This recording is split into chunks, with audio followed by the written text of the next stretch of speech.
스타링크는 수천 개의 저궤도 위성으로 연결된 네트워크인데요. 이제는 이 기술을 화성으로 확장하려고 합니다. 마스링크를 통해서 화성에서도 안정적인 통신망을 구축하려고 하는 건데요. 이 시스템이 구현되면 화성과 지구 간의 데이터 전송 속도가 4Mbps 이상으로 크게 향상될 것으로 기대를 하고 있습니다. 머지않아 우리가 화성에서 인터넷을 사용하고 지구와 실시간으로 소통할 수 있는 시대가 올지도 모릅니다.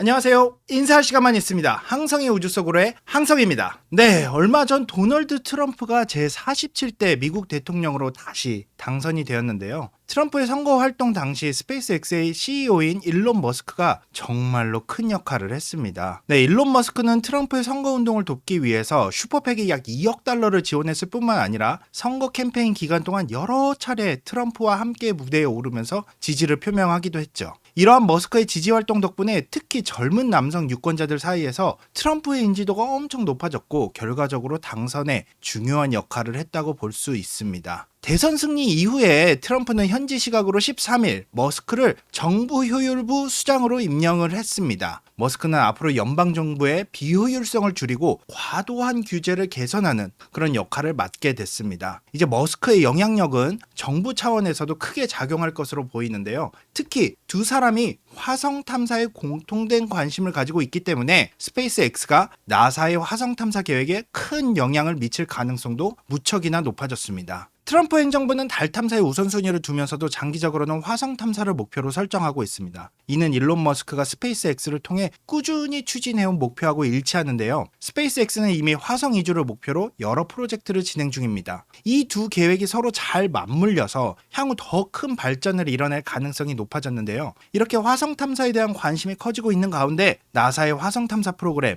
MEP Mars Exploration 프로그램에 대한 이야기를 빼놓을 수가 없겠죠. 이제 조금 더 구체적으로 나사의 화성 탐사 프로그램에 대해서 알아보도록 하겠습니다. 이 프로그램은 나사가 주도하고 자금을 지원하는 장기 프로그램으로 1993년에 시작이 됐어요. 화성의 지질과 대기 그리고 생명체 존재 가능성까지 깊이 연구하면서 화성에 대한 이해를 넓혀가는 게 목적이라고 할 수 있는데요. 장기적으로는 유인 탐사 준비까지 염두에 두고 있는 정말 야심찬 계획입니다. MEP는 지금까지 궤도선이라든지 착륙선 그리고 로버 같은 다양한 탐사 장비를 활용해서 지금까지 우리가 화성에 대해 몰랐던 사실들을 하나씩 밝혀내고 있습니다. 화성 탐사 프로그램은 그동안 놀라운 발견을 이뤄냈는데요. 그 중에 몇 가지 대표적인 성과를 소개를 해드리면 먼저 마스 오디세이는 화성의 극지방 지하에 대량의 물, 얼음을 발견을 했습니다. 이는 화성의 과거 환경을 이해하는 데 중요한 단서를 제공해준 성과였죠. 이어서 피닉스 착륙선은 화성 표면에 직접 물을 채취하는 데 성공을 했어요. 덕분에 화성에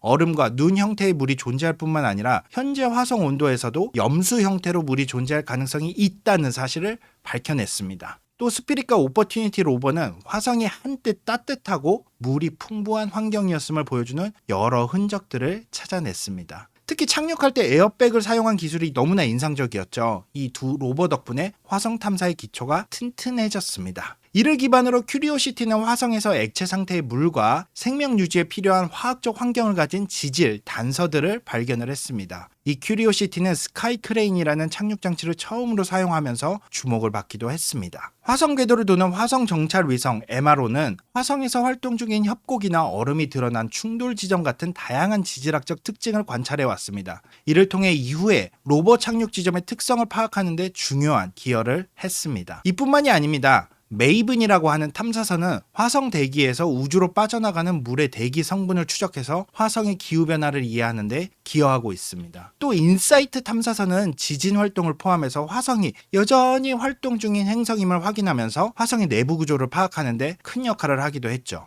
또 퍼서비어런스는 현재 한때 물이 있었던 지역에서 샘플을 채취 중인데요. 이 샘플들은 향후 더 정밀한 분석을 위해 지구로 가져올 계획입니다. 이러한 성과들이 쌓이고 쌓이면서 화성에 대한 우리의 이해는 깊어졌고 화성에 대한 본격적인 샘플 회수가 더 의미 있어지게 된 거죠. 지금까지 우리가 화성에서 얻은 데이터는 대부분 이렇게 로버와 탐사선이 현장에서 분석한 결과였습니다. 하지만 화성에서 직접 샘플을 지구로 가지고 오면 훨씬 더 정밀한 분석을 수행할 수 있겠죠. 이게 바로 나사가 화성 샘플 반환, MSR 임무에 초점을 맞추는 이유인데요. 이번 샘플 반환 임무는 과학적으로 새로운 돌파구를 열어줄 것으로 기대를 하고 있고, 화성에 생명체가 존재했는지 또 지금도 생존 가능성이 있는지를 밝히는데 아주 중요한 역할을 할 것으로 생각됩니다. 지난 수십 년간 화성 탐사 성과를 바탕으로 추진되는 화성 샘플 반환 프로젝트는 이제 새로운 단계에 접어들고 있는데요. 나사는 이번 화성 샘플 반환 프로젝트를 통해서 미래 화성 탐사의 비용을 줄이면서도 높은 과학적 가치를 가진 탐사 임무들을 지속적으로 이어갈 수 있는 전략을 세우고 있습니다. 이는 단순한 행성 탐사를 넘어서서 우리가 언젠가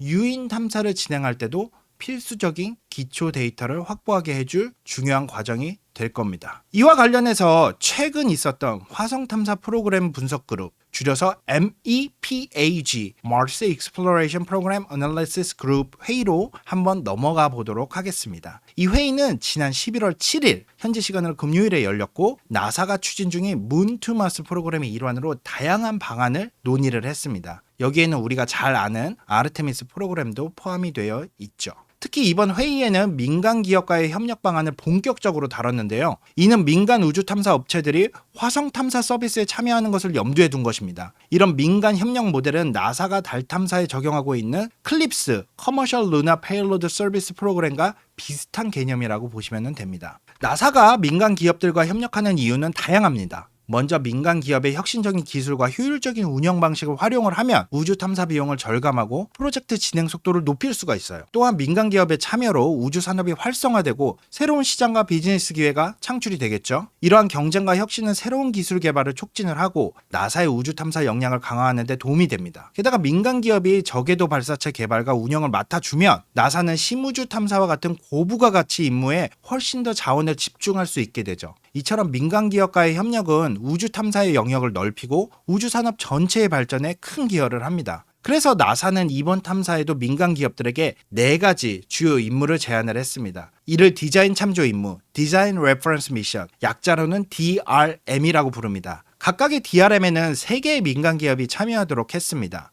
4개의 DRM에 대해서 간단히 말씀드리면, 먼저 DRM1은 화성으로 소형 페이로드, 다시 말해서 소형 화물을 운송하고 전달하는 임무를 맡게 됐는데요. 여기에는 파이어플라이 에어로스페이스, 임펄스 스페이스, 그리고 락히드 마틴이 이 큰 역할을 맡았습니다. DRM2는 좀 더 큰 규모의 대형 페이로드를 운송하고 배달하는 임무로서 에스트로보틱이라든지 블루 오리진, 우리가 흔히 ULA라고 알고 있는 유나이티드 런치 얼라이언스가 선정이 됐습니다. 다음으로 DRM3는 화성을 지속적으로 관찰하고 넓은 범위의 고해상도 이미지를 제공을 하는 임무를 가지고 있는데요. 여기에는 알비도라든지 아까 나왔던 에스트로보틱, 그리고 레드와이어가 이렇게 함께 참여를 하고 있습니다. 마지막으로 DRM4는 화성에서의 통신과 위치 확인 서비스를 제공하는 임무인데요. 화성에서의 통신과 내비게이션을 향상시키는데 아주 중요한 역할을 합니다. 이 임무는 블루 오리진, 락히드 마틴, 그리고 스페이스X가 맡았습니다.